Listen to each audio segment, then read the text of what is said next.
an opponent who understands the stakes just as clearly as we do.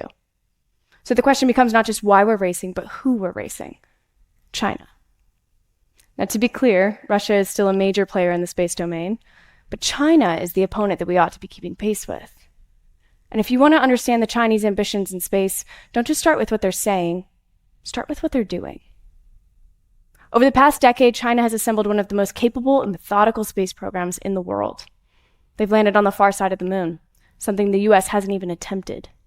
They've returned lunar samples and tested them in laboratories for resource potential, including helium-3.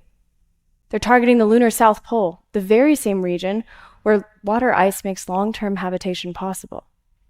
They've stood up their own space station, Tianyang, independent of Western infrastructure.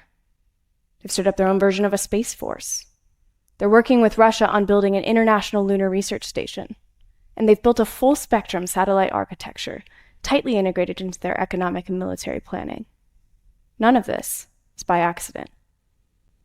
China's space program is built different from ours. It's driven by a command economy and a powerful network of state-owned enterprises.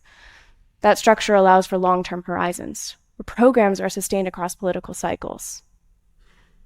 Space isn't just a prestige project. It's a pillar of state power. Each mission builds directly on the last. Each capability unlocks the next. Setbacks are absorbed, timelines adjust, but the direction does not. That is what playing the long game looks like. Space is also not an exception. It mirrors how China approaches technological dominance here on Earth as well.